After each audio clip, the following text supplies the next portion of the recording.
Apparently. Yep. Apparently it's time to get going again. It's Wednesday. It is Mornings in the Lab with Keith, Jon, Marty, and producer Flynn. There we go. Yes, it is.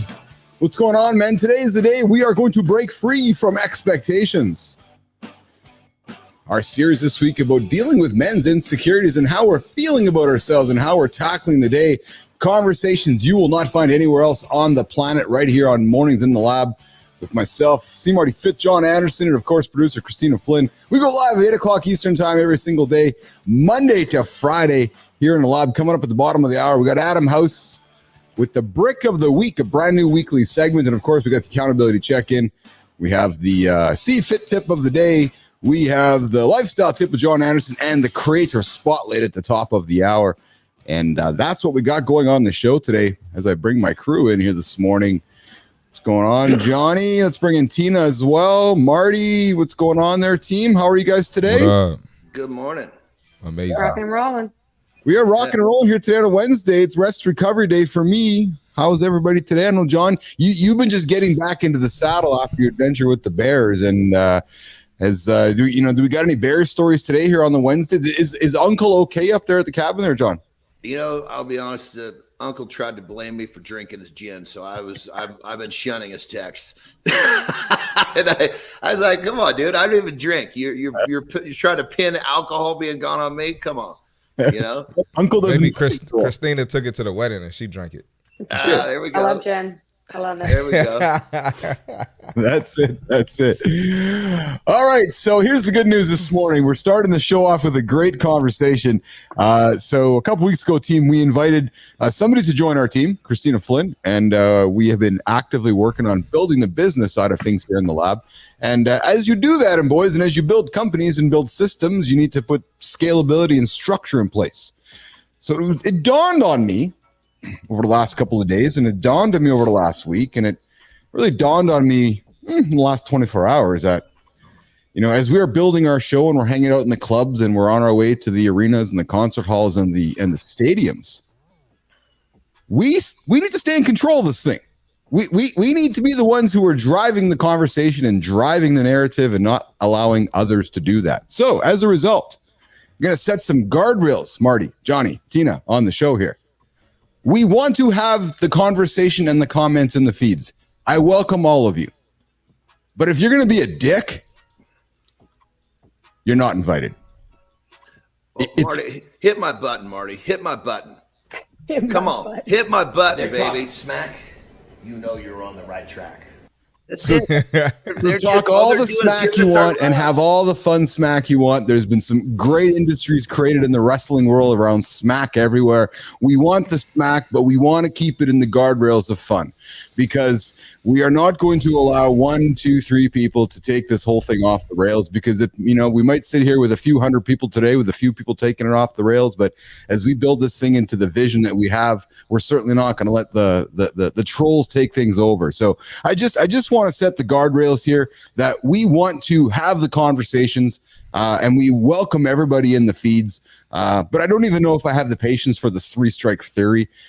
If you're great, have some fun with us. If you're being a jerk, we're just going to kick you out. It's actually as simple as that, because we don't want you to wreck the fun for everybody else. And it just makes it difficult when I do posts. So there we go. Have fun, hang around, and talk smack all you want. Throw Andersen under the bus, throw Bilous under the bus, throw Marty under the bus. Heck, throw Tina under the bus. Have some fun with us. But the moment you kind of cross those lines of, just some decency, we're just going to toss you out. Marty, Johnny, comments? Tina, comments? You need me to go on a rant? Yep, I do. Your turn, Marty. I'll let Jon go first. Well, I think when these dudes come in and start talking all this crazy mess, I just say that when we don't acknowledge them, we put them in the nosebleed sections, whether they like it or not. And they can watch from afar, but we don't have to. That's my deal. I mean, people come and just throw turds at me all day on social media. I just don't acknowledge it. Yes. I don't acknowledge negativity. Good morning. I only good time. acknowledge positivity in my life, and that's what makes a difference. Good morning, good time. And I don't disagree with you, Johnny. Here's where I had some reflecting, frankly, and Marty, before I throw it to you. So I built a career, I built a business around managing, moderating, and monitoring communities for the biggest brands in the world. And I found myself kind of being a hypocrite over the last week, where I'm inviting trolls into my brand, our brand, where I built a career on keeping trolls out of other people's brands, because you wreck the public discourse. Again, we want to have conversation, whether you're drinking blue water, red water, green water, or whatever it is, or, we want to have all that, but we're just not going to give up the control to the trolls. Because we want to create a safe space. We want to create a safe space in the lab, but not only on the show, but in the comments. Right. So we want to invite everybody here and not have idiots take over the comments and make them just a cesspool of hatred and just crap. So we're just going to start it right off the gates here, before we're ending up in the stadium and we're standing on stage as Keith, Jon, and Marty going, okay, you 100,000 people, we're kicking 1,000 of you out. Now we're just going to start it now. So there's the rules. Marty. Now, I was just going to say, man, for the trolls, man, you got to look at yourself in the mirror. What's going on in your life that you have nothing better to do at 8 o'clock? You ain't getting ready for work. You ain't getting ready for your job. You ain't go work out. You didn't have a good time with your wife or your girlfriend or husband or boyfriend yesterday. What's going on in your life? You got to look at yourself. You're really a loser, and you don't affect me. I like my life. I like who I am. I built myself into who I am, so you're not going to hurt my feelings. I welcome the trolls. I'm the opposite of Jon. I'm going to talk shit back to you. Excuse my language, Keith. I know we just started. But maybe out of respect for Keith, I won't say anything anymore. But I welcome it. Come to my show. Come to CMarty Fitz show. We'll have a blast. There you go. Christina, offer some comments on this. I think we've said it all. For me, I'll be honest, building my brand on social, it's been a real deterrent for me. It's been a point of fear of being I don't know if I can handle that. And I know I have to handle that. That comes to me and my brand. And that's just something we get used to over time. When it comes to something like this, it's just we're in control. This is what we're building. We have the vision. Nobody else is going to understand it. Come talk. But the minute you get into the bullshit, the casual homophobia, the misogyny, that kind of stuff, it's it just creates a space where nobody else wants to engage. And we want people to engage. Yeah, absolutely. You are right on, Tina. Well said. And Marty, we have one of the goats. We got to bring the goat back because Jon's now hanging out with us, Marty. But we have a goat in the lab right now, and I know you can see his name, Marty. I'm not sure if you recognize the name, but Jon, you have to. Christina, we got to set up a show with one of the goats here in the feed for Jon Andersen to meet him, because it's going to be awesome conversation. But I want to take a moment here, and I want to run this thing right here. What are you talking about? We got David Sowers hanging out in the lab here this morning. What's up, David Sowers from Kroger? Oh, but he's the camper now. I forgot he's the camper. Yeah. So David runs Royal Restrooms, one of the greatest, cleanest restroom operations in North America. Savannah, Georgia's finest. That's yes, Marty. That's exactly. Oh, Marty's drinking the Kool-Aid. So David, you got Marty coming after you for some partnership. Wait till Johnny gets on your ass about partnership. Well, here's the thing: is that you're talking to a guy that I made my whole existence out of eating a lot, building a lot of muscle, which means I've probably taken 3 times more dumps than everybody else on the planet. So I can have a great conversation with the dude. Get him on the show. You know what? Well, so I'll tell you. So, he runs the awesome, Royal Restrooms.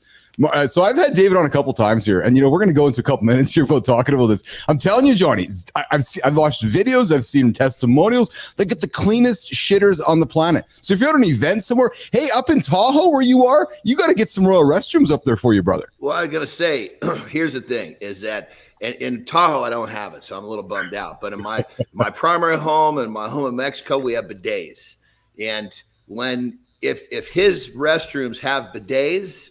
Now we're talking, baby. Once you get used to washing that thing out, you just can't go back to paper alone. Sowers, the gauntlet's been dropped, man. We need some bidets in the Royal Restrooms so Andersen can wash his ass. Jon is bougie, man. For You real. bougie, man. So, Marty, are we not learning something every single day about Yeah, Jon? Jon is bougie, man. I didn't know how bougie Jon was, dog. Forgive me. I hate to admit this, but right at this very moment, I'm not understanding what bougie is. In about 2 hours, I'll probably figure it out. But what is, fill me in. What is bougie? Your definition of bougie. What am I? The regular stuff, the status quo, it's not good enough for you. You need the above average, which I'm not mad Your at. fans. I'm not mad at Your that. fans. I'm not complaining about it. I'm not mad about it. Marty, You know what because you that's deserve called? it. Brother, You that's deserve called, it. That's called a standard. Yeah. I have, and here's the thing: people have goals. That's great. Goals are great, but if you have a standard, your goals just kind of fall into line. And yes, I have a very high standard with keeping my sphincter nice and clean. I love it. Marty, before you join the lab, I'm clean too. I'm just old school.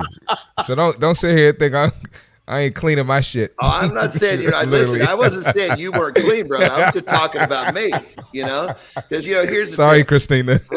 when you eat as much as I do, right? Sometimes, especially as you get older, you get to that point where you hit the cutter and it's just not as sharp as it used to be, and it takes a little bit more to get it all cleaned up. Jesus. so You're young. talking smack, you know you're on the right track. So young is in the comments laughing, saying, Marty, listen, this isn't a male, brother. Your cutter's going to it's going to lose its sharpness too. So it's in the mail, brother. You can't help it. I'm going to enjoy my youth, man. There you go. We got laughter in the comments. Good morning, So Young. Thanks for joining us here this morning. We went from talking shit to talking. Yes, we did. And of course, we're talking with we're hanging out with David Sowers in the comments at Royal Restrooms. Good times, having some laugh as well. And I gotta tell you, Marty, before Johnny and I jumped into lab, we were talking about glasses, and Johnny's like, "Yeah, I got a bunch. I like the Versace brand. I got a bunch of Versace glasses." So I'm thinking, Marty, Johnny's got cases of Versace shit paper too. That's got a Versace toilet seat. Well, one of the reasons that actually is so helpful with having a bidet is I was going through a roll, sometimes two of paper a day. That OCD goes bananas. You are looking for a clean piece of paper before you get up, and sometimes takes a hell of a lot of time and a hell of a lot of paper. So you went through 7 rolls a week. I would Some say, weeks. that's a down payment. He was on Amazon Subscribe and Save, man. Dog, Yeah. I hope you got toilet tissue stocks. I hope you got some. Some ownership of some toilet tissue stocks, brother. You gotta get your money back. You need your money back. Remember when COVID hit and everybody's running around buying water? I was running around buying paper. Oh, nation, it's the 14-minute mark after the hour. This is the morning show where I'm going to tell you right now, you do not know what to expect in the first 50 minutes of this show. I invite you to tune in every single day at 8 o'clock Eastern time and to hear unpredictable conversations from the lab this morning. So Young's coming in. And Marty, good time is all about, you got some wet wipes, man. You need to use the wet wipes. And we're going to come up here in about 2 minutes on the accountability check-in. But since we're having some humor, I want to I was reading the news this morning, as I do every morning over coffee. And I got to be honest, boys, a title jumped out at me. And I could not even myself believe that this conversation was happening on another morning show. Now, I know we have the greatest morning show on the planet, and we're targeted at men, and we're helping men get their days started and holding men accountable to achieve their biggest goals. But I got to tell you, this story that popped up over on the feed this morning from a morning show in Britain. Jon, Christina, Marty, here is the headline that drew my attention to it. Having Britain's biggest penis. Not as swell as you might think. So Matt Barr is known to have Britain's biggest penis. He has a 14-inch penis when not erect, and he is figuring out how to manage life. Barr revealed that having a 14-inch penis does come with its share of health issues, including that getting an erection can make him feel sick. He says, it just means there's a lot of issues with blood flow. And then he says, that's partly why my size kind of fluctuates a bit as well, because it's very difficult to have that much blood flowing around there. He says, so I've got lightheaded at times, getting erections and things like that. You just can't fully get erect. He says, I've taken some various medications over time to shrink it, but it has had the opposite effect. He does confess that if he were 20 years younger, he would have set up an OnlyFans account, but he is not interested in doing that today. And he says, for those of you that wish to have a huge penis, he warned, be careful what you wish for because it's not as much fun as you would like. And then a few other comments before I throw it to you guys. Waist size wise, always make sure there's plenty of room up front when he's buying for clothes. He always has to buy a size up because he says you can get some good ones, but for the most part, compression underwear are quite uncomfortable. He also confessed that he's been kicked out of yoga classes because the instructors think that he is aroused while doing the class. So comments team on. So here's what jumped out at me. So first of all, how do you get designated in Britain? Britain doesn't have just a couple of people hanging out. There's maybe a couple thousand, couple million people. Like, how do you first of all get designated, John Marty, with having Britain's biggest 14-inch penis? I got no idea how you'd get nominated for that one. But all I can picture as this story goes on, this is that guy that's got his, it's a baby's arm holding on to an apple type situation. And what are you going to do with that? I don't know, but what I can't wrap my head around is how, again, I'm just stuck on the fact that, you know, you got Britain's got talent, you got X Factor, you have all these different talent shows, yet Britain has coined Matt Barr the dude with the biggest penis, you know, in Britain. It's like, it's like, was there a contest where guys had to go onto a reality show and pull it out and measure it? I don't know. I just found the whole thing quite fascinating. And I was like, really, this is actually a conversation we are going to have this morning. Well, it sounds like this whole thing started when he keeps showing up to these exercise classes in spandex. You know, he's got that thing. He's wrapping it around one of his legs, and everybody's thinking, "Oh, Jesus, what's wrong with dude?" Well, I imagine that news spreads pretty quickly. Oh, Mike McQuillan comes in and says, I wouldn't wish that on anybody. You're right, Quillan. I hear you there. And actually, Mike, I saw your video yesterday, man. Mike sent over an exceptionally honest, vulnerable video yesterday. He dropped it into my feed. And I just wanted to thank you for that, brother. I appreciate your vulnerability. I appreciate what you shared. You know, as we've been talking about insecurities and men's insecurity, he just sent over a video that he did a while back, and he just was pretty honest. So, Mike, I just wanted to call you out and thank you for that, brother. That was fantastic. And Sowers, yes. We need to get some purple paper. We all could use some purple paper, man. Johnny, myself, Marty, you know, Christina, we could use some. John needs a purple bidet. Yeah, purple bidet for John. That uses purple water. Oh man, I can't say I want that chemical stuff going up on the cutter. You know, I'm a just straight clean water guy. There you go. All right, we're gonna head to the fit tip. We're gonna hit the accountability check-in, but before we do that, Mike jumps in and says, "My pleasure. Resentment is not a superpower. Neither is having a 14-inch hose." Let's take a break. Marty, go for your stretch. Johnny, go for a pee. Tina, I'm going to do some accountability check-in. Let's rock and roll. Do this. Oh, good times. Hey, I invite you every single morning, tune into the first 15 minutes. It's going to set the tone for your day. If you don't stick around for the rest of the show, I don't care. You know, I'll be frank. You know, of course I want you to stick around for the whole show, but I understand the show's about getting your day going, getting your day moving around, and you know, to have you sit down for 5 minutes, 10 minutes, 15 minutes is something that I'm very, very grateful for. So the fact that you're hanging out with us is exceptionally kind of you. David Sowers, the fact you start your day with us, my friend, I appreciate that about you, brother. All right, the accountability. Good morning, Team Dragons. Good morning. The accountability check-in this morning. It's at this time of the show. We like to give you something to think about, get your day going, put something on the table, make you pause, make you consider what's up next. And today, we want to lean into this. You need to stop living to please others. Think about that for a moment. Friends, family, colleagues, everybody around you, everybody. They all have expectations. But if your goal is to live up to them, when do you make time for what you want? Because staying true to yourself, no, it doesn't make you selfish, Business Athlete Nation. It makes you a genuine human being. You can support each other, even if you don't fully understand each other. Here's the key. Communicate clearly.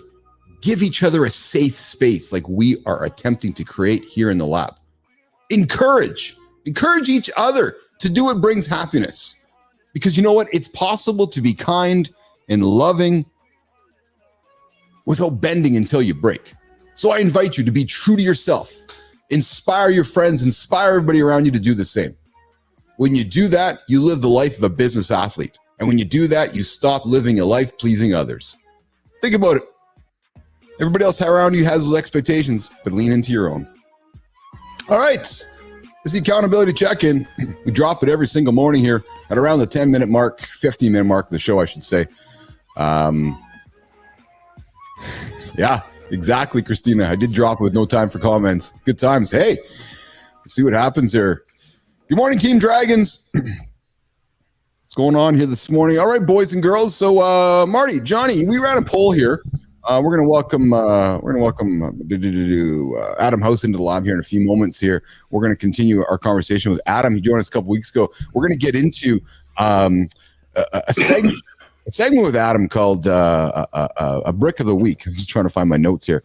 We're gonna get into a brick of the week with Adam House, a brand new weekly segment.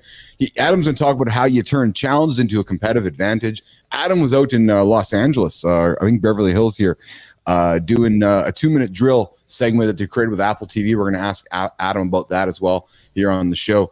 But as we welcome Adam in here in a couple moments, I want to just lean into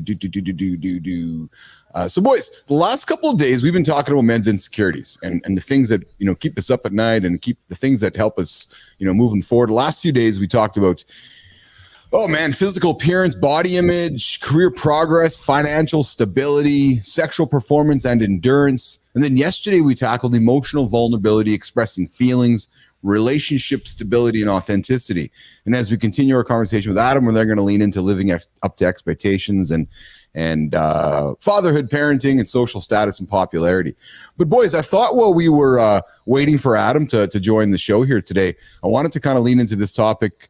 We started talking about it yesterday, but this whole concept of signs that your wife, your partner, your spouse, your significant other is not digging you anymore. This is according to a therapist of 14 years, Samantha Rodman-Witten, published an article about signs that your wife, your partner, spouse, the person who loves you is not feeling you. Johnny, number one, she never wants to spend any time together with you. And I'm bringing this up because I know, you know, Marty, you know, there's guys tuning into the show right now wondering, how come my partner doesn't want to spend any time with me? Boys, thoughts on that? Well, I mean, it just goes back to if your partner, if people don't want to spend time with you, especially your partner, you got to look at what is it that you're doing that's making this happen. Now, granted, it's a two-way street, but you can only, focus on what you can control, which is how you behave, how you do things. So if your partner doesn't want to spend time with you, start looking at yourself and figure out if there's something you can do to make it better first. Yes. Marty, the second sign that your partner is really not interested in you at all, gentlemen, is that she doesn't want to touch you. She's like, nope, don't want to touch the guy. I have no interest in touching you whatsoever. She's disgusted by touching you. If that's happening, probably a bad sign. CMarty fit. I mean, I'm not trying to be a Debbie Downer here, but you know, it could be first thing you should look in the mirror at yourself. You know, why doesn't she want to touch me? Maybe I'm, you know, gaining weight. Maybe I'm not clean. You know what I'm saying? It could be a number of things. Maybe I'm just turning her off, or maybe she's touching somewhere else. We gotta be real on here, man. And that's absolutely, yeah. You know, let's be real. It's 2024. People got social media. They got access to people all over the world now. So, you know, maybe her attention is elsewhere, or his attention if there's any ladies watching, or you know, his or her, whatever your sexual preference is. But it's the truth, you know. Like I said, I'm not trying to be negative or anything, but we got to look at that side too. I heard a funny comment, boys, from somebody who said to me recently, your partner, your spouse, your lover, your wife is one DM away, not from you. There's somebody sitting in your wife's DM right now. There's somebody sitting out there in your partner's DMs and your spouse's DMs waiting, Johnny, for you to fuck up. He's just waiting. He's lurking for your wife to get on there and express some vulnerability and some I'm feeling that my husband's not paying attention to me, and then that dude just gets into the DMs and swipes. I'm gonna say this though. I got two different angles to look at that. Yeah. I'm a millennial, you know. I'm not far from Gen Z, you know. So we grew up with social media. Well, maybe not grew up with it, but I've had it for 10 plus years. And that's the absolute truth. And I've been on both sides of that, where, you know, I've had women in relationships or even married women, especially as a personal trainer, they're ready, you know. But if I'm just being honest, they're ready. But at the same time, if you're in a relationship like that and she's ready, let her be ready. She's doing you a favor. Let her go or him go.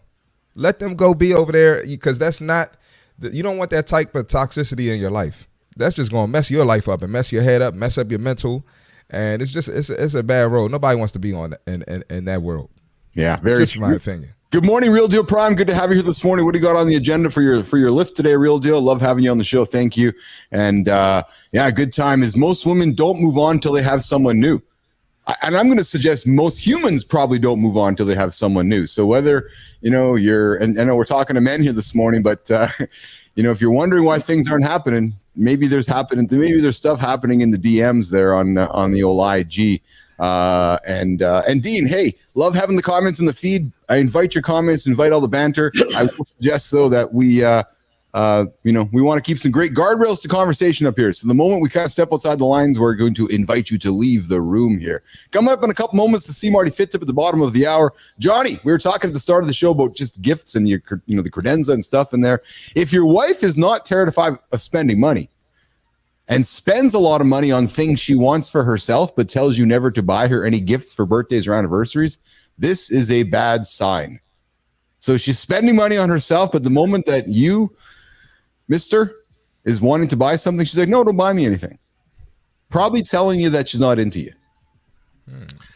You know, I got to tell you, this whole kind of line of what we're talking about, it seems like all of these different points, they all go back to what I see. I see as the fact that there's very much a victim mentality in here, because all this insecurity is coming from what could be handled if someone was handling their business, you know. And I think COVID had a big part of this, because the world population learned helplessness, which feeds right into this terrible victim mentality.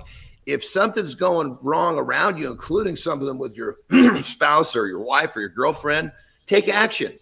Do something about it. Don't sit back and say, poor me, she's this, she's that, she's this, she's that, because you're on your ass eating Cheetos. Get up and take care of yourself.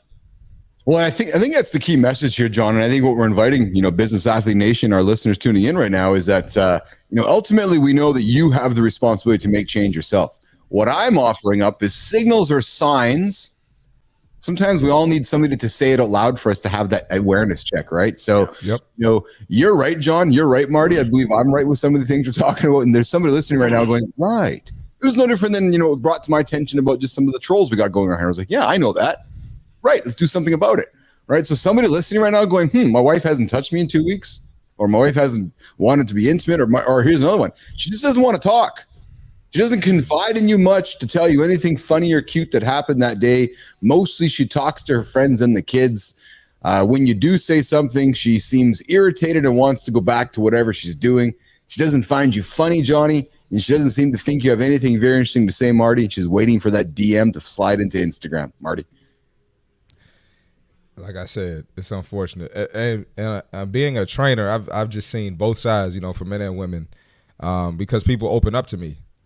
And it's like I said, look in the mirror, fix what you can fix, control what you can control. But at the same time, there are some things that are going to be out of your control. That's it here. That's it. And the last one before we get into the CMarty Fit Tip and continue our break, and then we're going to dig into, if Adam's here, we're going to have Adam join the show. If not, we're going to continue our conversation around men's insecurities. But the next one is, she doesn't try to look attractive to you. She still dresses up, but only for work or to go out with friends. I know, Marty, you've talked about that on your show. The idea of her dressing up for you seems ridiculous to her, even though she used to do it. If you mention a preference in what she wears and she acts burdened by it, perhaps not going to be a good thing. And before I open up to you boys, I'm just going to say, gentlemen, here's the great opportunity to get your fat ass out of bed this morning and pull your belly in and do something about it. Because if you're not looking attractive to her, we talked about it yesterday. I really don't know how you can expect her to want to be attractive for you. And I think it's actually as simple as that. And Marty, I know you talk about that often on your show. John, you want to go ahead? Yeah, I mean, I'm thinking to myself, if you got a wife or a spouse that's not wanting to get dressed up for you, let's go. The reasons why, goodness, we can go back to that all day long. But what you do have control of, take her out to a nice restaurant where she's got to get dressed up. You know, you basically do something where she's going to be excited to get dressed up for you. That's part of the problem. It sounds like you've shunned her, you've done whatever you've done to where she doesn't give a damn because you're not investing the time, the effort, the love, all the things that make her want to be beautiful for you. Yes. So we're talking here about, 10 signs your wife, your partner, spouse isn't feeling you anymore. Mornings in the Lab with Keith, CMarty, Fit, Jon Andersen. Adam, I see you in the green room there, pal. If you can activate your vertical stream, that would be great. We can get you into both streams here. We're going to jump into the C-Fit tip, the CMarty Fit tip. Johnny, go for a pee break. Christina, Jimmy, we're going to do the fit tip with Marty and come back and continue the segment with Adam House around the House of Bricks here. So coming up, boop, boop, boop. Here we go, Marty. Nope. There you go, Marty. Hey, come on, man. Don't give me Johnny's music. We don't want that. I'm good. Oh, man. Oh, I lost my page. Hold on one second, guys. Let me pull it up. But we got the fitness tip for today. I drop a fitness tip every day on this show. So here we go. I got it back up. Let's get into it. Men thrive on structure, challenge, and seeing progress. Here's how you can tap into that mindset to build a consistent fitness routine without overhauling your life. Set clear, achievable goals. Define what success looks like. You want to do 20 push-ups in one go, run a mile without stopping. Setting a clear target gives you something to aim for and makes each workout feel like a step toward victory. Make it a competition. Tap into your competitive side. Most of us guys, we played sports when we were young. We know how to be competitive. You talk trash with the boys. You talk trash in the group chat. Use a fitness app to track your progress and compete against your past self. Beat your last week's numbers, whether it's more reps, faster runs, or heavier weights. Create a ritual. Make your workout time sacred. Whether it's putting on your favorite playlist, drinking a pre-workout shake, or wearing your go-to gear. Rituals signal your brain it's time to get down to business. This helps build a strong association with the routine. And I don't know if Keith and John saw my story yesterday, but I basically, I posted some guys running their mouths in the gym, not being serious. Don't be that guy. When it's time to go to the gym, go to the gym. If you're done with your workout, after the gym, after work, you with your wife, you with the kids, now it's time to joke around, play. But when you at the gym, let's get to work and let's get these results. And let's make it a sacred time to get better physically and mentally. Visualize the end game. Picture your future self stronger, more confident, crushing goals. Visualization can motivate you to push through tough days. Remind yourself why you started and what you're working towards. Use the power of accountability. Tell a friend about your fitness goals or join a group where you can share your progress. Knowing someone's got their eyes on your progress can be a powerful motivator. Consistency isn't about grinding yourself down. It's about showing up, putting in the work, and gradually building the best version of yourself. Tap into your drive, compete against your past, and make every workout count. That's the fitness tip for today. Boom, boom. There you go. CMarty Fit tip of the day drops every single day around the 30-minute mark of the show here. With myself, Jon Andersen, CMarty Fit, producer Christina Flynn. Mornings in the Lab. We drop 8 o'clock Eastern time.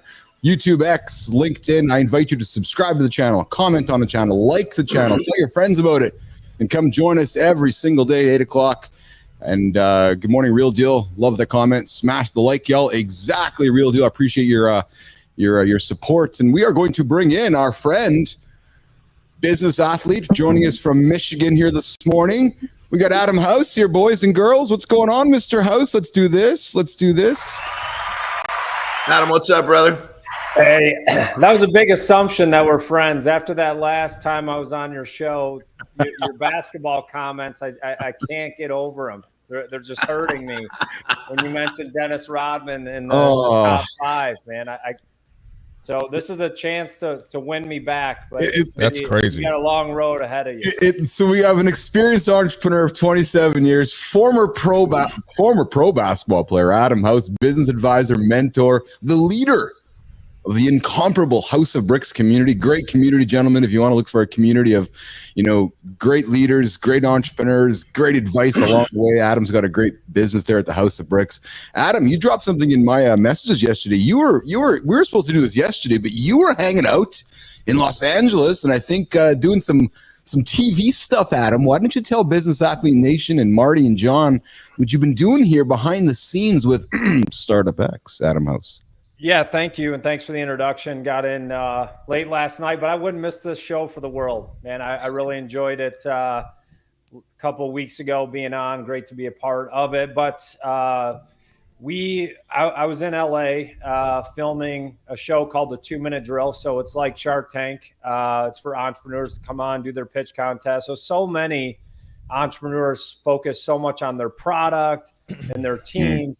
But at the end of the day, if you can't pitch what you're doing, why you're doing it, the problem you're solving, who it impacts in 2 minutes or less, you're going to miss millions of opportunities, right? You meet somebody at a dinner.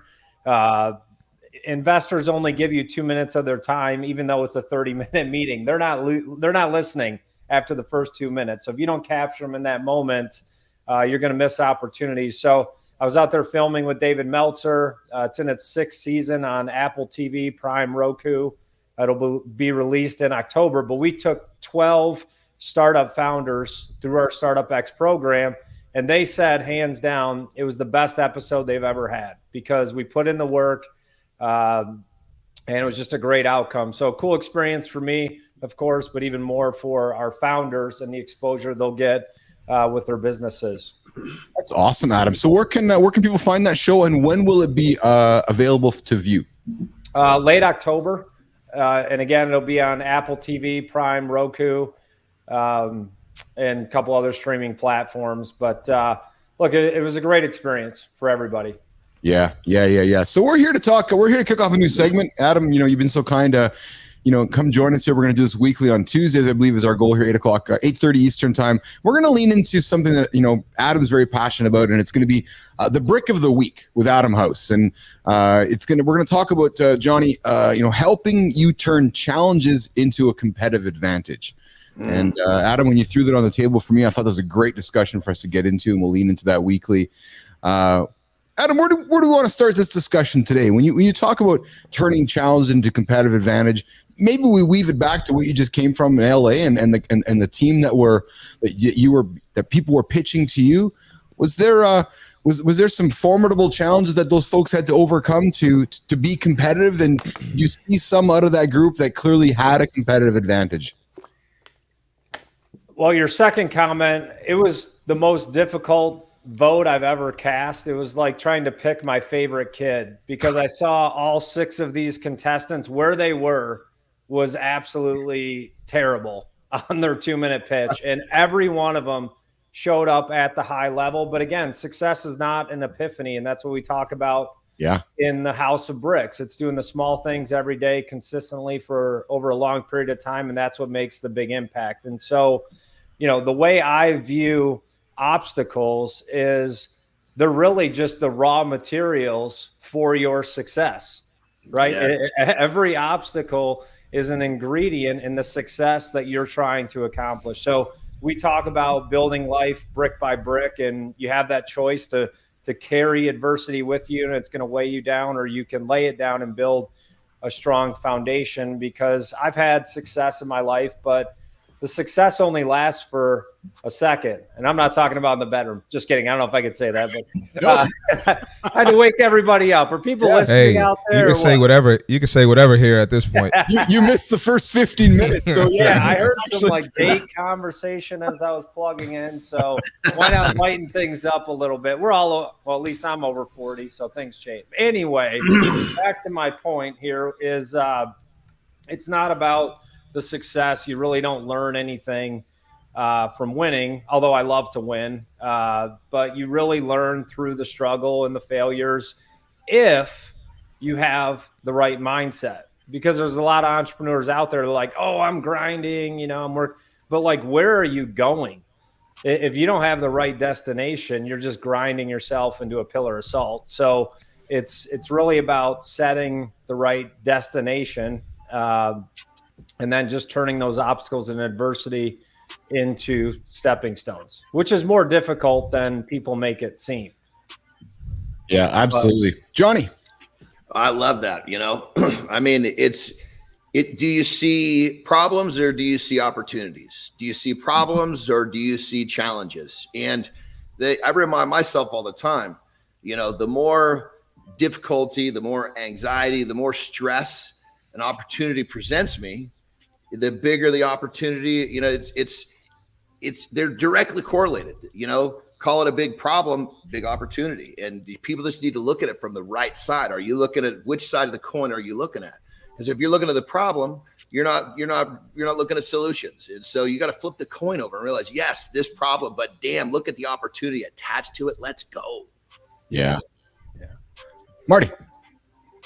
No, absolutely. And I tell a lot of business relates to fitness, you know, and just like Johnny said, you have to look at this. You have to look at the solution, and there's always adjustments that can be made, right? And then once you make the adjustment, or once you figure out the solution, there's another problem coming.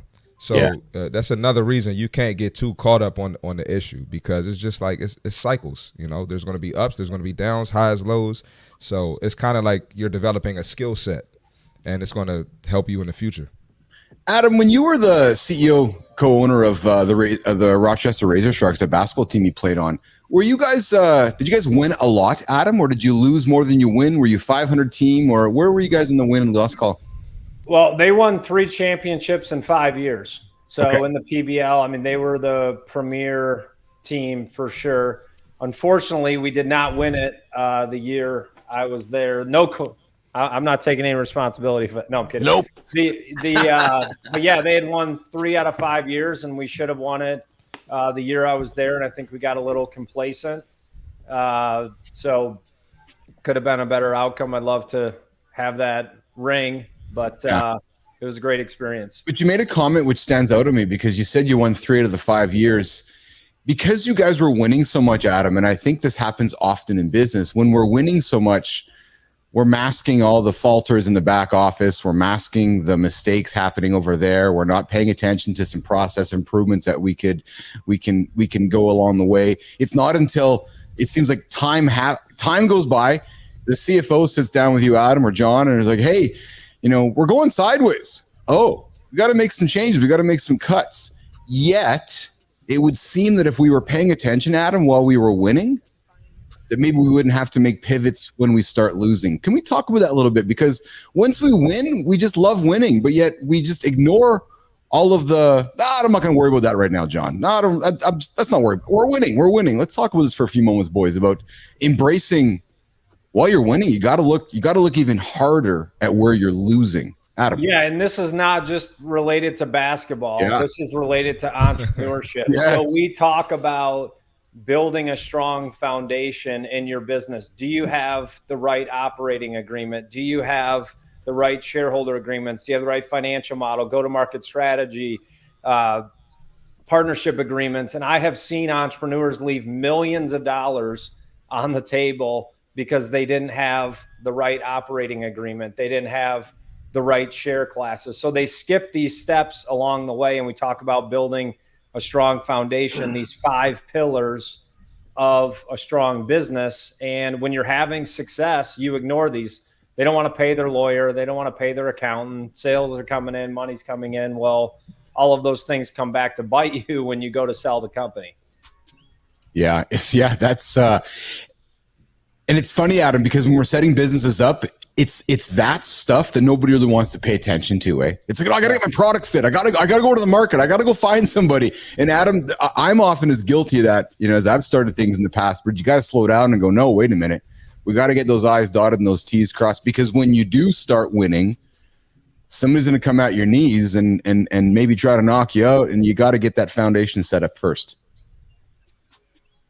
Right. So, all right. Let me speak on that real quick. I mean, one of the, obviously, Adam, I love listening to you talk. I mean, you're dropping pearls left and right.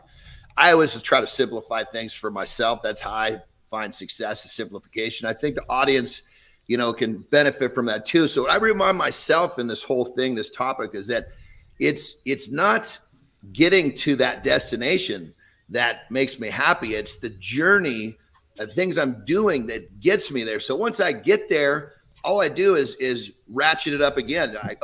I'm here now. I gotta set another place to get to, because I want this enjoyable journey to continue. And I think when people get to that first destination,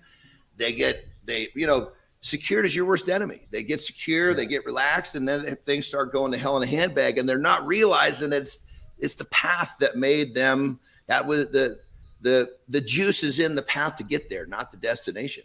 That's it. Yo, Adam joining us on the show. Good morning, you all. Thanks for jumping in here today. Yeah, the same discipline in business is needed in fitness and in life in general. You're absolutely right. And confidence has to be balanced. It's easy to always be looking at the win column, always be celebrating the sales.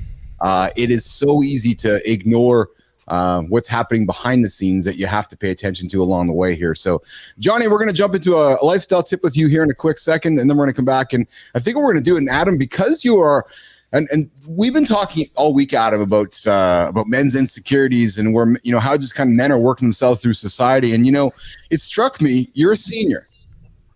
You have some boys that are juniors. This topic is probably one of the best topics, ironically enough, with you on the show, but it's this idea of living up to expectations. A 2023 study in the Journal of Men's Studies found that 50% of men feel significant pressure to live up to their father's expectations. And a 2022 survey, John, Marty, Adam, found by Men's Health reported that 40% of men feel insecure about their ability to match or exceed their father's achievements. Now, Adam, this really makes me curious, because you got some really talented young men in your family. You've always had a very successful father yourself as well. So I would I would love to have this conversation around living up to expectations and how that works. But to do that, why don't we, John? Why don't we do the lifestyle segment with you, and then why don't we come back and continue the conversation around living up to expectations? And Adam, would love to hear some of your comments on this. That'd be cool.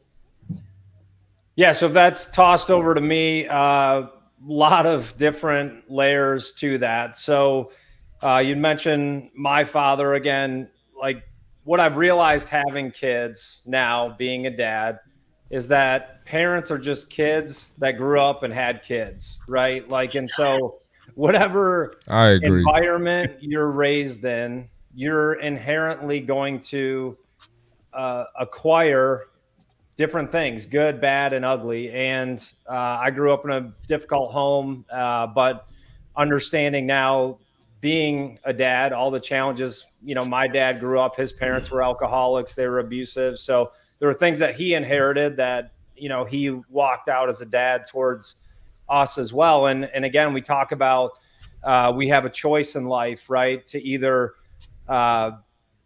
say poor me or turn into a competitive advantage. Yeah. And I had the opportunity to have a lot of judgment and unforgiveness for my dad, for his alcohol and abuse and all those things. But I took that and turned it into a competitive advantage, because living in unforgiveness is like drinking poison and expecting the other person to die. It's really killing you.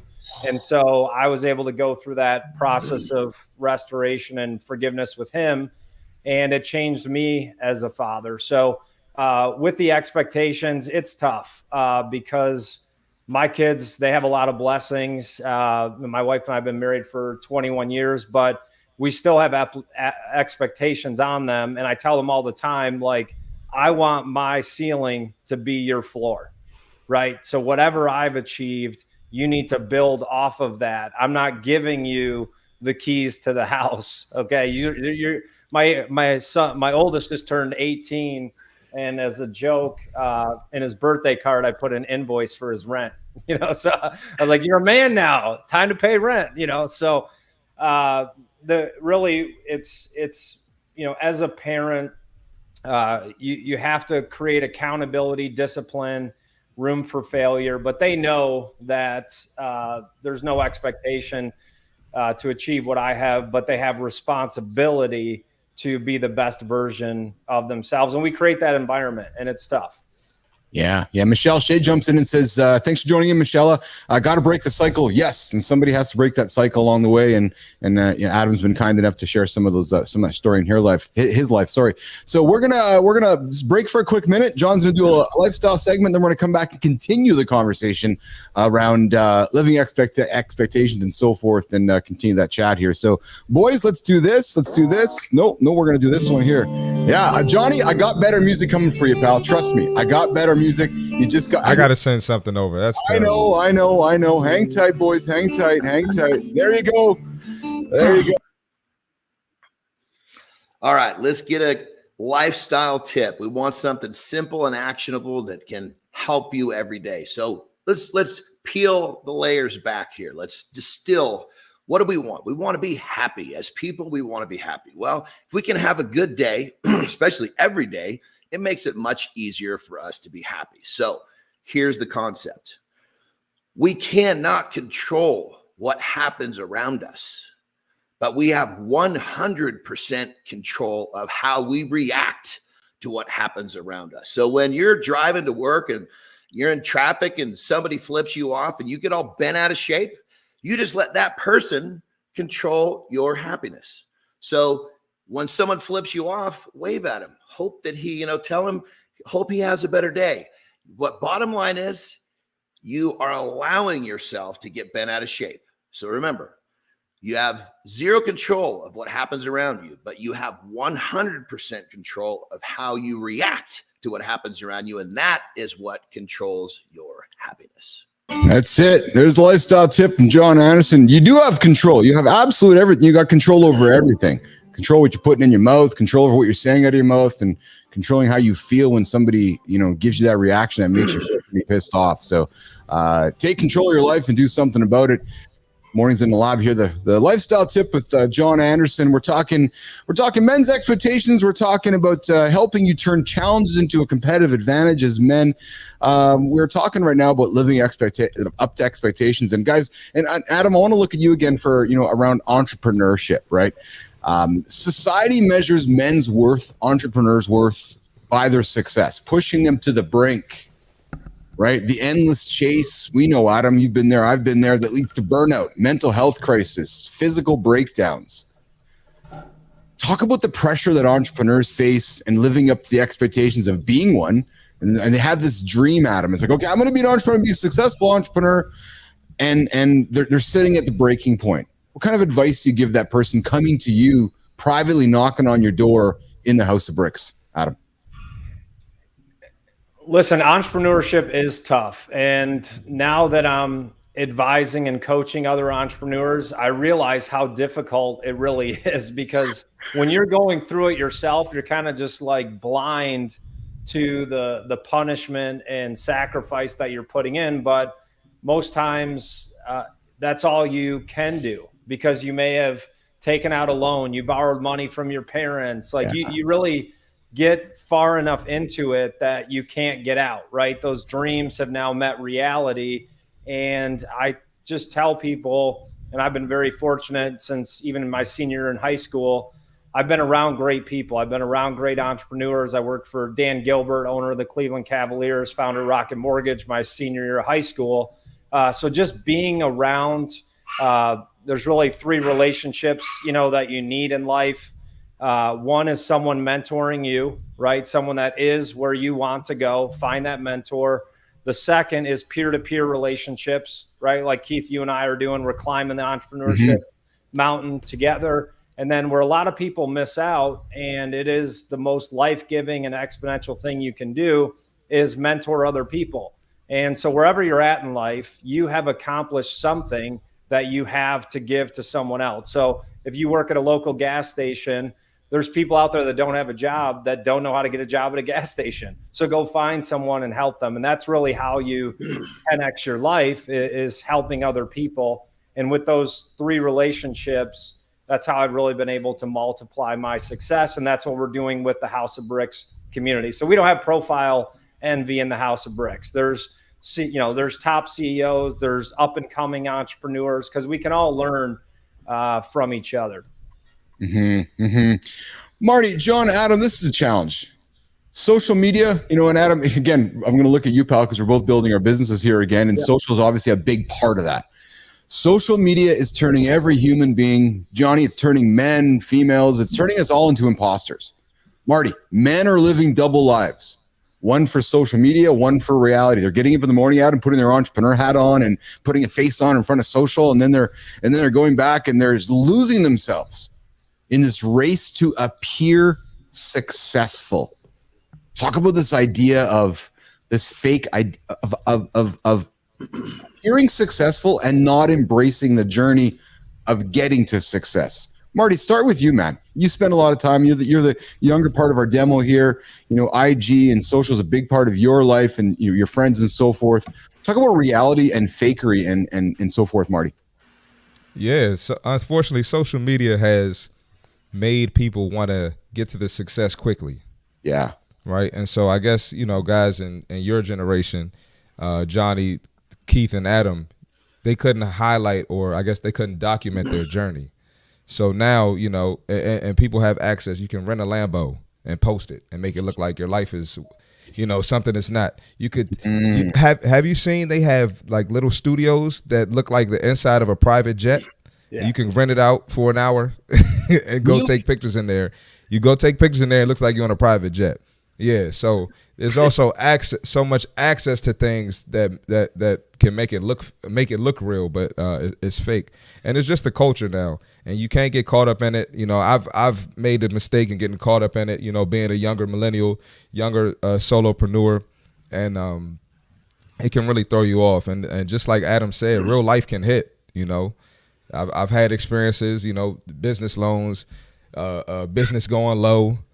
Just taking a lot of losses, and life hits, and it makes you realize that stuff isn't real. And I needed to make the mistake to grow, but I wish I didn't. But obviously, it's part of the process, and it only makes you better. So go ahead, Jon. I see you. This is I'm just chomping, man, because this is so easy. It's so easy to sniff this stuff out. Yeah. Because don't look at the cars, don't look at the houses, don't look at all the shit that you see on social media. Look at the habits of the person, because the people that really have this stuff, their habits are going to align. This guy that rented all this stuff, he's still sleeping. So all you got to do is look at the habits of the person who's flashing all this stuff, and you'll see real quickly if it's real or not. Yeah. Adam, thoughts on this?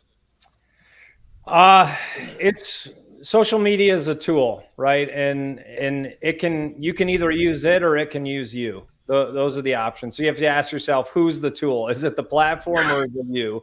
And so it's a great way to make a big impact over time. But I've never paid attention to social media until the last year with this new business. I have to do it. But I go on LinkedIn and I see these guys with 80,000 connections and all these likes and comments, and they're a top voice. And then I scroll down and look at their resume.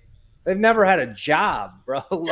Never had a job. So what I've started doing is actually Googling people off LinkedIn to see if they even exist, right? Yeah.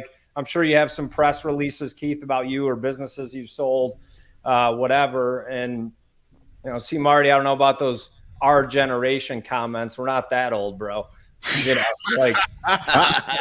Growing up in another generation. It's funny, Adam, and we're going to wrap up our segment with you here, Adam. I want to be respectful of your time, but it's funny, Adam, because when I met Marty and I said, hey, Marty, let's sit down and do some business together. He's like, yeah, man, I Googled you. I saw you're legit. I'm like, all right, there you go. So he's like, there's that thing, right? But Adam, I wanted to lean into you with this conversation because like myself, like yourself, I left social years ago, and then I come back into the world here. I'm like, okay, I'm going to build a business again. I'm like, oh man, really? And you're like, oh, I got to go and do all that and compete with all the fakery and be a part of the fakery and be a part of that conversation and not let it affect my mental state or my FOMO. And you're right, Adam, right? It's so easy to get drawn into it. You have to pause, step back, and just pull yourself back into reality. And I'm saying that to you, Adam, because you and I have done legitimate things off the social platforms, and it's so easy to get drawn into that fake yacht, that fake Lamborghini, and that fake airplane. You got to just step back and put it all into context, Adam? Yeah, 100%. And as we talk about kind of the brick of the week, something I want to leave you guys with, I'll do it with a question, which is, and it ties into exactly what we're talking about here. What is the most expensive place and wealthiest place on earth? Awesome. Adam House. That's a question. You got to answer it. Yeah, I was just sitting there thinking. I don't know. That's it because Keith is a little, because wealthy is a very broad term. Wealth is not just money. Your wealth is, I guess you could say, it's more attached to your happiness. So that's a hell of a question. Truthfully, you broke up for me, Adam, there, so I missed part of the question. No, you're good. I said, what is the wealthiest place on earth? And I'll just answer it for the sake of time. And it ties into everything we talked about. It's the cemetery. And the cemetery is full of unfulfilled dreams, potential, love, relationships, things they never did, right? And so that's a place of fulfilled regret. So I would rather pay for anything than get the bill for regret in life. So I just want to encourage everybody out there to move forward in whatever you have given. To whom much is given, much is required, and to continue to climb the mountain brick by brick. Oh, I like that. That's the pain of sacrifice is temporary. The pain of regret is forever, man. I love that. That's right. That's beautiful. Adam House of Bricks, brand new segment. The Brick of the Week with Adam House joining us every single Tuesday. We're going to drop Tuesday at 8:30 Eastern time. He's going to come hang out with us for half an hour and have some conversations and help you guys move forward. Adam, what a great analogy, man. I've spent some time the last couple of years just from the business side of things in the cemetery. And for those of you that don't know, go spend some time in one. It's actually quite a place of inspiration. Like, believe it or not, it's once you get over the sadness of why people go there, pause. And to Adam's point, look at all the, there's just so much inspiration I find because there's so much love there, and there's just so much, there's so much peace there. And if you spend some time at one, I think you're going to find yourself quite surprised at how you're going to feel leaving that space there. So Adam, I enjoy having you in the lab, my friend. I enjoy watching your journey at House of Bricks. Everybody, you can find Adam on LinkedIn. That's where he's at. You can find him on House of Bricks. Go join the House of Bricks community. A lot of great human beings in there. And Adam's going to come back next Tuesday. Mr. House, you have a great day, my friend. All right, fellas. Hey, thank you. It's always great being here. Thank you, Adam. Always fun to talk to you, brother. Take care, pal. All right, Adam's leaving the show here today. We're coming back here with, I took Jon off the show there. So we're continuing our conversation here, Mornings in the Lab. Come on up at the top of the hour here, second hour of the show. We're going to lean into our creator spotlight, and then we're going to come back and continue the dialogue, around men's expectations. We were talking about living up to expectations and what that's all about. And then we're going to talk about fatherhood and parenting. And I know, Marty, this is not, your wheelhouse, and this is more kind of working about towards your wheelhouse. But maybe we can talk about some of the things that you grew up with and so forth. But we're going to get into that fatherhood and parenting conversation in a few moments. But before, Jimmy, let's get into the creator spotlight. I'm just moving back to my notes here. Today's creator spotlight is, let me see here. I just got to find it here. There we go. All right. So today's creator spotlight is somebody who Christina threw on my radar last night, and I did a little bit of looking. I was like, oh, interesting. An AI workshop leader, operations manager, growth agency, speaker. She leans into the world of AI, Jon, Marty. She makes AI lessons learnable, mostly through fun analogies. And I know on the show here, we like to leave nuggets, and we like to give information of inspiration and so forth. Well, this human being here clearly is offering up content of value that I think people are going to want to lean into. So today's creator spotlight, Jon, Marty, producer Tina, I'm going to bring you on stage for this one. Christina, I'm going to bring you up on this one here. So do we go? Okay, so today's, because I want to ask you some questions about this human. So today's creator spotlight is, there's my markers here. Boom. Where is she? There she is there. Tamika Thompson. Today's Mornings in the Lab Creator Spotlight. We are here to celebrate you here today. Christina said, hey, Keith, you got to check out what Tara's doing over on LinkedIn. She's championing the transformation from AI hurdles to AI-driven progress. She delivers nuggets through workshops. She's a speaker. She's a panel moderator. But what I really love, John, and I don't know if you've done this, Johnny, but have you ever tried solving a Rubik's Cube in record time? And she leans into this in the About page. That's AI for many. It's colorful, it's complex, it's challenging, yet with the right moves, it all comes together brilliantly. And Tamika says, like any intricate system, AI has core elements. When they click into place, they shift our understanding. Guess what? She's here to help you, get yourself organized with AI. And pull things together here. So even though AI takes the spotlight, my app-loving heart remains unswayed. That app queen, still mine and proudly so. So Tamika Thompson, we are here to celebrate you today in Mornings in the Lab, Creator Spotlight. You check it out here. She's got, and one of the other things that really drew my attention, Christina, before I throw it to you was, it was her birthday yesterday. So if you see what's going on and we see her celebrating today, I invite you to drop into her feed. She got awesome, colorful purple hair. David Sowers is going to love the purple hair that Tamika has. Maybe, David, we can get Tamika to help sponsor the Royal Restroom stuff. But Christina, what was Tara doing that drew your attention to her where you're just like, hey, Keith, we got to celebrate Tara today? Well, on behalf of Tara, because she's always having to do this. So it's actually Tara.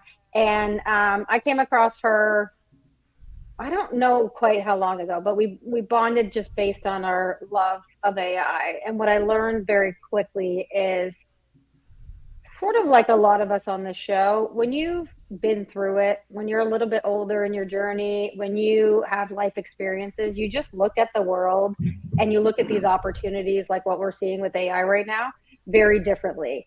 And Tara does an amazing job at that. She's learned how to, through analogies and just through her own beautiful personality, which is very outgoing and energetic, she's learned how to make something really, really complicated, really, really easy to understand for all people, which I love. I also love the fact, because I think we're going to see a lot more of it on LinkedIn particularly, she's just genuinely talented at video. It's something I struggle with. So I always see it with other people when they're great at it and they lean into video. That's where all of this stuff is going. So it's a different way of people to be able to learn. It's not just text. We're appealing to people with different learning modalities. And I just think it's very approachable. It's fun. The best thing that she's recently shared is a hack. She takes you step by step through how do you actually take advantage of the data that LinkedIn collects on all of us. You can download that for free. You can get insights on who's following you, your comments, your posts, and she gives instructions on how to take that data, input it into your AI model of choice, and actually get some insights that are going to help you to make better content in the future based on your past content. Excellent, excellent, excellent. Tara Thompson, today's Creator Spotlight, celebrating you. Mornings in the Lab, 8 o'clock Eastern Time, Monday to Friday on LinkedIn, X, and YouTube. All right. Man, I like this segment. I really enjoy doing this. I just love taking the light and shining it on humans, and we're getting better at that every single day, and we're going to spread this across the different platforms. Good time. Appreciate the respect comment. Appreciate that. We're coming to the second hour, last half of the show here, the last segment of the show here. Christina, Jon, Marty, we're going to dig into, Christina, I'll keep you on stage for this one. Let's move into fatherhood and parenting. A wake-up call for men breaking free from expectations. We're talking about men's insecurities this week. Team, a 2023 survey by Fatherly found that 55% of fathers are concerned about whether they are effectively preparing their childhood for adulthood. And the Pew Research Center in 2022 reported that 60% of fathers, they feel anxious about their role in educating and guiding their children. Johnny, I see you nodding there, man. Are you relating to some of this here? So then hang tight there, pal. The perfect dad myth is maybe setting men up for failure. This impossible standard of being the flawless father, driving men to brink. Jon, you've balanced fatherhood and a career. How has striving to be a perfect dad, perhaps in your eyes, or a perfect dad in your daughter's eyes, how has it affected you, Johnny? Well, I mean, that's a great question. And, when I came into fatherhood, I thought, man, there's no handbook. How do we do this? And I thought, well, let's kind of fast forward. When I'm getting towards the end of this, or fatherhood, for the early part of fatherhood is over, and I don't want to be that guy where my kids look at me and say, why didn't you show me this? Why didn't you tell me that? Why didn't you teach me this? So I made a deal with myself. I'm much happier knowing I did too much than too little. And as I got that was kind of what gave me the freedom to start. Okay, I felt comfortable moving around. Then I realized all I got to do is I've got to teach them how to basically create the habits in their life, especially their mornings, that's going to start their day with the proper trajectory. I used to get them up. Goodness, they hated this, but I used to get them up and take them 15, 20-minute jog before school, because it would wake them up. They showed up to school ready to go. So I took pride in knowing that I was going to do too much rather than too little. And if that was my flaw, I could live with that. Marty, not a father yet. Flow. Yeah. Marty, not a father yet. I know you love and respect your father, and you see other fathers out there. When you think about this, Marty, and the pressures that dads have, and I know you aspire to be a dad, and I've gotten to know you, and I think you're going to be an exceptional father when you are fortunate to become one. Do these stats concern you, Marty, or do you just listen and observe and go, okay, when I'm a dad, I'm going to take everything I've learned and take things from my dad and be the best dad that I can be? Listen, man. Pressure is my cousin, man. Me and Pressure are related. I love that. Pressure been at the cookout. Me and Pressure been to the family reunion. I'm used to pressure, so I mean, I've never walked into any situation in my life and been worried about pressure, because I know it's going to be there, and I've always overcome it. So, being a dad is just the next. I don't even want to call it an obstacle, but just that next level of my life I haven't gotten to yet. But I'm looking forward to the challenges it brings, because I know I'm going to be great, and I know I'm going to be able to overcome, whatever it has to bring to me. So this topic, when I saw it on the table, and Marty, I appreciate that, man, because I embracing pressure, right? Because I this topic made me nervous, because I struggle with this one, boys. Girls, I just had this conversation with Piper a couple days ago, and I had it with Carter a couple days ago too. I struggle with whether I'm a good dad. I know I'm a good dad. Like, there's logic there, but then I go and beat myself up about it. I do. I absolutely do. And perhaps because I'm a divorced father, right? And then I deal with those issues in my head, because my kids don't live with me all the time. My kids live down the street with their mom, and I see my kids regularly. It's not as if I don't see my kids. That's not the message I'm trying to give. I see my kids regularly. And Marty, you've seen me around my children. But this is one that eats at my caw, that I absolutely, I would be a statistic here. I know I'm struggling with my words here, and I'm just probably holding back my emotion, but this one beats at me. Where, I ask myself whether I'm a good dad, and Piper's like, no, dad, you're a great dad. Like, yeah, but what about those moments where I don't feel like I am, or I put so much time into building this business, or I put time into building my last business. And, so this one was nervous for me, team, when I sat down here to say, okay, I'm going to dig into this one and share how I'm feeling about it, because there's not a day goes by, Johnny, where I probably struggle with questions in my own head about this. True story. Well, I mean, it's obviously a topic that's very close to your heart and mine too, and I think when it comes down to, I mean, I'll agree with you, brother. I mean, I have that same question. Did I make the right choices? Am I doing the right stuff? But I figured the bottom line is that I know that if I commit to whatever I'm doing, including fatherhood, at very least, I'm teaching them how to commit, and, teaching them how to, when I lean into that anxiety or that fear, and I push, that's what makes me feel better. Yes. Well, Johnny, I appreciate you saying that, because I was sitting with Piper a couple of days ago, and I said, Pipes, why I work so hard? I said, because most humans don't understand what it takes to have what most humans want. And I'm just going to be brass tacks here.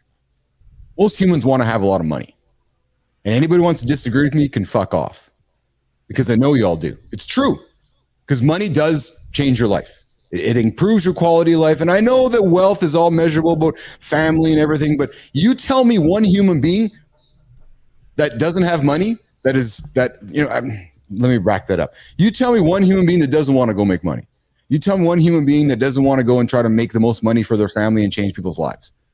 So if we want to, I always joke with my kids, I work so hard so I can buy an airplane. Like, what? Yeah, so I can buy time. So I can get on an airplane with my dogs and my kids and fly somewhere. That's my motivation. So I can buy time. So to do that, that's just not working 4 hours a day and hanging out on weekends and doing 3 hours here and doing 4 hours there. No. If you want to change the world, and I said to Piper, I sometimes think I have this inherent beliefs in myself that I maybe are questioned, but if you want to change the world, you got to put the time in. And that's, I guess, my motivation to show my kids that you have the ability to change the world, but it doesn't happen 4 hours a day. It doesn't happen in 8 hours a day. It doesn't happen in 12 hours a day. It happens 20 hours a day, day after day after day after day. And then when you have some money in your bank, you can slow down. That's how I look at it. And Jon, I think you're the same way, pal. You made some bank. You did a bunch of great things. You accumulated some wealth, and then you've been able to slow down. But you had to put the time in, Johnny Andersen. 100%. And one of the things I reminded myself along the way when they were younger was that, if they understood at that young age, then I was not doing the right job, because at that age, they're not going to understand what I'm trying to demonstrate and the habits that I'm trying to have them develop. Then all of a sudden they get to be like my middle daughter just went to the workforce, and she's now realizing how massively she separates herself from the pack because of the way I raised her. At the time, she was like, Dad, why do I got to do this? I said, honey, I promise you're going to understand. It's just going to be a matter of time, and all of a sudden at about 21, Daddy started getting a little smarter. Yes.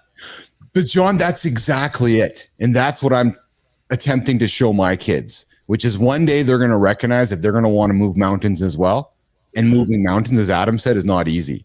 And to move mountains, to be the 1%, to be the 0.001%, Johnny Andersen, right? It's if you don't want to be like everybody else, you actively can't be like everybody else. You actively have to adopt habits that are unlike everybody else. And it's sacrifice in that. And that's, and along the way is going to be that collateral damage. So, and I guess that goes back to, how I reconcile my emotions with being a good dad. I keep telling myself, Jon and Marty, that I'm showing my kids dad's habits. And that one day my kids are going to go, okay, I see it. I get it. I get why dad was putting all that time in. He taught me all these great habits. And now I, as Piper, or I, as Carter, can move the needle. You leaving some key stuff out too, Keith. Tell me. So you said that this is what I don't know. I don't want to put your business out there, but no. Do it. Please do. Let's talk about it. You told me your kids saw the benefits of your hard work. Yeah. So that's part of the reason it drives you now, so they can see dad actually working hard. I think that's the only thing you probably left out, but I think that was key as well. No, Marty, you're right, brother. I appreciate that. And I love you for that, Marty, because you're right. My kids saw the benefits of it all, right? So when Carter and Piper were at a certain age, they're like, okay, well, so this is the life that we have. Yeah, but you didn't see what it took to achieve it, right? And I'll tell you guys right now, I purposely have reset life in the last couple of years because I wanted to teach them that to have the life that you want to have, God can work at it, right? Is there money in the bank? Well, sure there is, but we haven't earned anything yet here, Marty. We haven't earned anything here yet, right? Johnny? Well, one of the things that I live by that I preach to my kids when they were younger, well, I preach to them all the time. It's something that'll never stop is if you want the stuff that most people will never have, you got to be willing to do the stuff that most people will never do. Yes. And when you just put it down the line like that and you look at the masses and, they're doing this, well, you pretty much know that you need to do this. And it comes down to you making a choice. I'm going to do more so I can become more. Yes. Well, and Tina, I know you have something to say here too. I want to teach my children that you can achieve anything. Mm-hmm. Like John, like you don't get up on stage as an IFBB pro because you're just like putting in half-assed work. Oh, brother, I'm telling you, it is 100%. If you want something bad enough and you're willing to make the sacrifices, it's not if, it's when. It's true. I absolutely believe that. And I said to Piper and Carter, you can have anything you want, but you gotta have to put the work in. And there's going to be collateral damage along the way. You're probably going to lose friends. You're going to upset family. If you can deal with all that, you're going to be able to achieve anything you want to achieve in life. Christina Flynn. So here's what I know. I know that bad dads, fathers that aren't great, don't think about the fact that they're not great. And they don't worry about the fact that they're not great. So the fact that you are sitting there and you are worried about it, by proxy means you're a good dad, because otherwise you wouldn't give a shit. What I also know as a mom is that I'm not perfect and I don't know anything. There's a lot of things, but I know some things. I know some things. So what I'm going to try to do is teach you what I know in the moments that I know it, based on my own reflective journey of what I didn't have and what could have benefited me when I was growing up. But my parents didn't know everything then. Mm-hmm. So I'm not about pretending I know, and I'm not about telling my friends or telling my kids that I have the answers when I don't. If I don't have the answers, I don't have the answers. But if you're curious, let's go find it together and let's go figure that out together. So it's not about trying to be perfect. It's about trying to do your best in the moment that you're at. What I've had to do as a dad, and John, I'm wondering if you've gone through this in your life. I've had to learn how to not compare myself as a dad to other dads. And I'm going to be honest again, as I believe that's just my role here on this show as we invite. If we want to create a safe space to share with us, John, then we're going to keep sharing ourselves with others. I've had to learn awareness. I know comparison's a killer. I know that. I'm 52 years old, right? I've had to learn. My oldest is 17, so over the last some odd years here, I've had to learn not to compare myself as a dad. John, did you ever struggle with that growing up?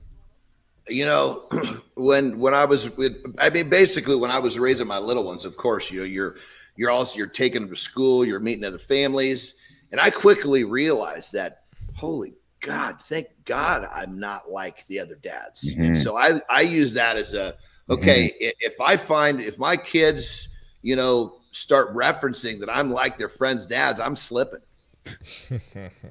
Yeah. Yes. Did they have dad bots?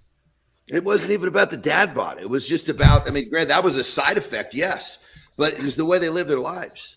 They came home after work that they didn't want to go to, and they laid their asses on the couch, or they didn't live a life that was inspiring. They didn't live a life that helped their kids understand how beautiful life can be.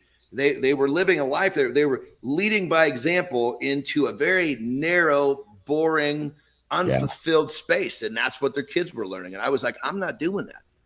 I'm taking my kids to Japan. I'm letting them watch me walk out, in front of 50,000 people in the Tokyo Dome. How many times my kids watch me pull a bus in some sort of a demo, and I needed to show them that they could do whatever they wanted by me doing it, not me telling them. The kids, they don't give a shit what you say. They care what you do. Yes. Well, I could not agree more with you there, pal. And that's why I do what I do, because I can say everything I say, but when my kids come and see dad putting the time in and they start seeing results, I go, okay, I get it. But John, I want to come back to you, pal. Have you felt the need in your life to protect your daughters because of the career choices that you've made? Like, let's face it, Keith and Marty joke with you all the time. Not a lot of dads get on stage in skivvies to become an IFBB pro or to become a wrestler, to become a strongman. Like, in a group of 1,000, like, you're less of the 1%. Right. So you got beautiful daughters. Did you feel as you were raising them this need to protect them and educate them because of what they were seeing dad did for a living? Because I got to think that you had a certain level of protection about that, Johnny. Well, it was, I think probably where my line of protection came from was basically people finding out that I had kids, because then, so I kept them out of the public eye.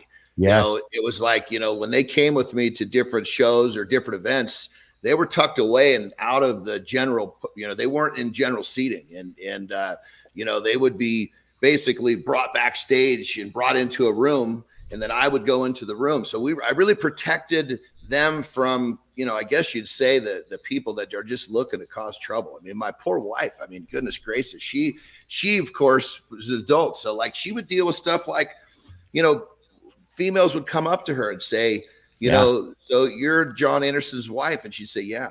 And the lady would say, well, I'm his girlfriend. It's brutal, and, of course she would come to me and say, the first time she came to me and she said, listen to what just happened to me when I was, getting escorted back here, and I was like, I just kind of giggled and laughed because it was so far from being the truth. And I wasn't laughing at her, but I needed her to see that it was like, okay, this is so far off the beaten path. I almost can't even take it serious. But that's the kind of stuff as an adult, she could manage that. As a kid, I couldn't have my daughters exposed to whatever these idiots were going to do or say. So protection, yes. But what I also wanted them to see is that I wanted them to understand to go and do things that turned them on, so to speak. Go do the things that inspired them. And there were going to be some rough edges and some tough, the path wasn't going to be really smooth. And I needed them to recognize that to get wherever they wanted to go, that this is kind of the stuff they were going to have to manage. I just needed to, I guess a better way to put it was, I only really, if they were exposed to something that was I kept them from being exposed to something that would change their trajectory. I needed them to fall. I needed them to learn that they're going to take their lumps. I only got in the way if they were coming down so hard that impact was going to change the trajectory that I've been working so hard on to get to go in the right direction. Yeah.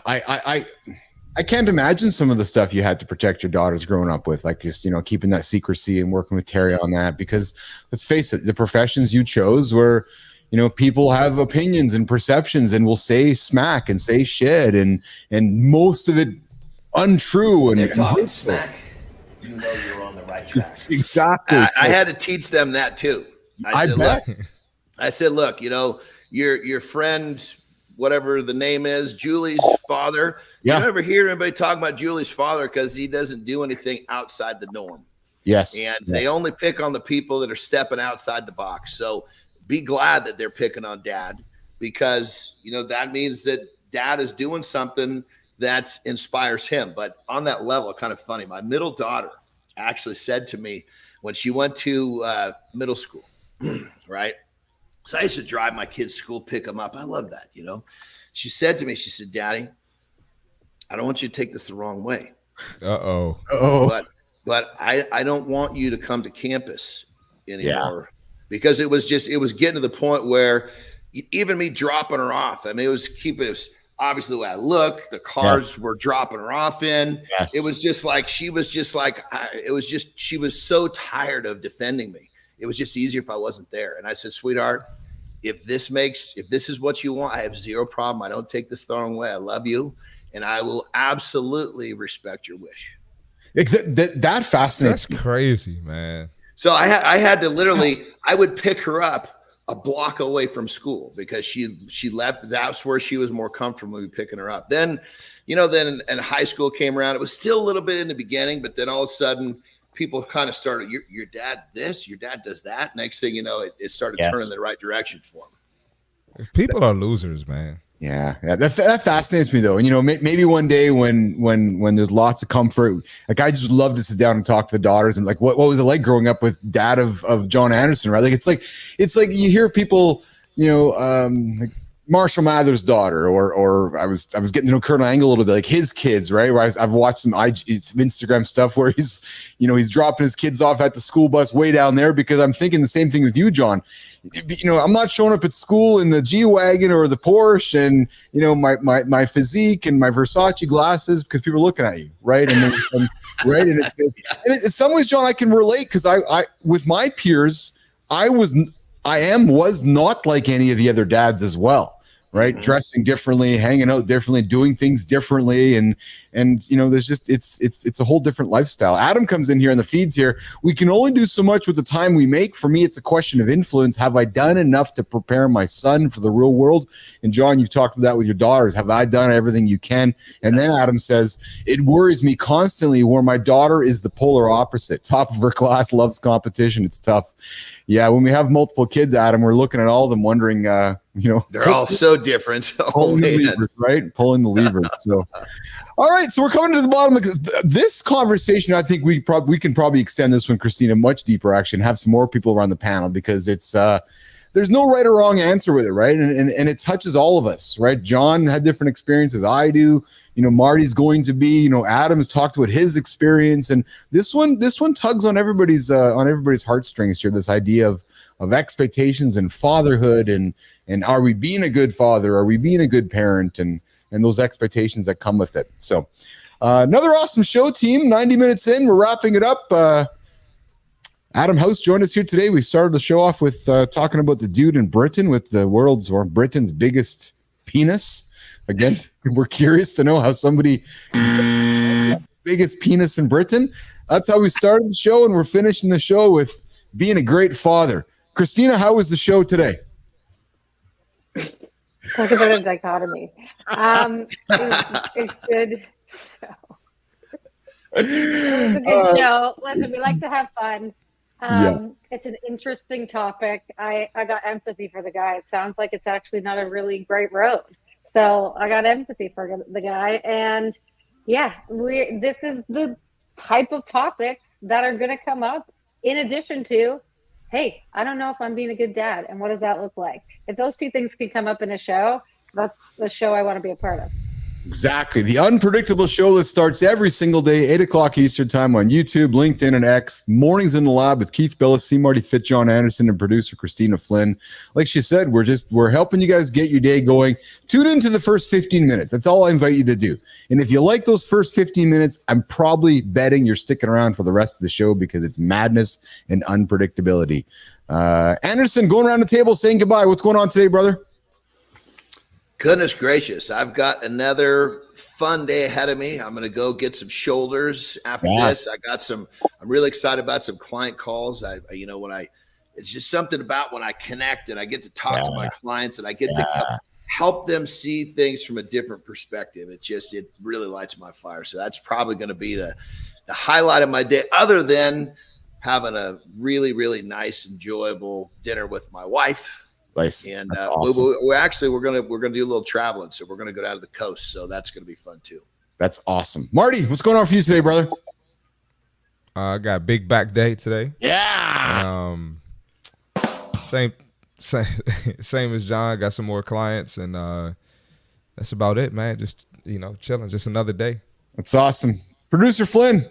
Oh, podcast tonight. Anybody? Podcast tonight. Podcast. Go tune into CMarty's show here today. And Nation, you keep tuning into Marty's show. One day you're going to be surprised because Andersen's going to be there. True story. Yeah, he doesn't even know himself who's going to be there, and neither do I. So we're all so keep tuning in, and then one day you're going to see the big boy there going, "Hey, there he is!" And that's going to be an awesome show that we all want to be a part of. So to make Jon feel better, which I never, I don't like to brag, but I'm a good guy. I sprinkle some Jon Andersen clips on there. I had the Chipotle clip on there. I had a couple Jon Andersen, and then I'm gonna bring them on there. Yeah. But Jon doesn't. Jon doesn't think long term. He's just, I'm not on there yet. I love it. I love it. Flynn, what's going on today? Jon, it's about the journey to the show. It's not about being on the show. Okay? There we go. I love that, because it's the longer it takes for me to get on that show, I get to keep enjoying the journey of busting up Marty about not getting on the show. That's good. This is more enjoyable than being on the son of a bitch. That's it. So I'm gonna say this though too, Jon. My audience, my live audience, might be crazier than this one. So. Yeah, but I know you can ignore it. I know you can ignore it. I know you can ignore it. You ever been in the comments of my social media? Oh, it's baby. Crazy. It's crazy. Man. Oh, man. Good time. Thanks for tuning in today. Adam, thanks for tuning in today. Michelle O'Shea, thanks for tuning in today. I'm going to wrap up with this comment. Boys, This week we've been having some emotional vulnerability chats here. We're third day into it, and I wrapped up my day yesterday, and you guys both know I reached out to both you guys yesterday. I'm going to keep doing this. The feelings and emotion that I am having for you two guys grows every single day as I get to know both you guys. And I'm so appreciative of that. And I went to bed last night with a great sense of gratitude because of you, Jon Andersen, and you, Christopher Martin, and you, Christina Flynn, because you guys are making me better every single day.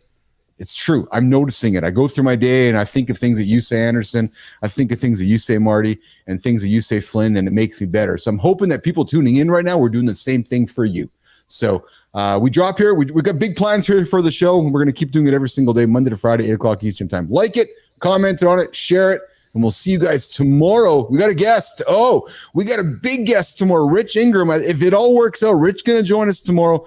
Rich is an accessibility athlete. Jon, Marty, you guys are going to be blown away by this dude. Was ended up in Iraq, lost his arm, was supposed to die. Instead, he's a superhero on a bike. He's a triathlete, and he is exceptionally awesome human being, man. So tomorrow's show is going to give nobody an effing excuse to not go achieve their biggest goals because Rich Ingram is going to give you that motivation. So that's tomorrow's show. All right. Good time. Yes, sir. I appreciate you as well. We can't do the show with you showing up good time, so I appreciate you as well. All right, guys, let's get out of here and go have some fun. Gonna go to work, rest, and recovery day for me. I got some yoga. Johnny, I got some happy baby. You haven't been part of my happy baby conversation, so I'll have to. Marty loves those. Christina, have you included Christina in it? What is it? Please We don't. want to know, Christina. I want to know what is this? What are we talking about? Well, we can make a group chat with them. Keep me out of it. Yeah, so I'm going to. So Nation, I'll capture some Keith Bilous in happy baby pose for a show tomorrow, so Johnny Anderson can get a sense of Uncle Keith in the happy baby pose. Mornings in the lab, Monday to Friday, 8 o'clock Eastern time. You know where to find us, Johnny. I'm gonna share it with you, man. It's gonna blow you away. We'll see you guys tomorrow.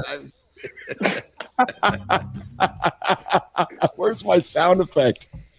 Oh, where the hell is it? I'm trying to get this thing going here, and there it is. See you guys.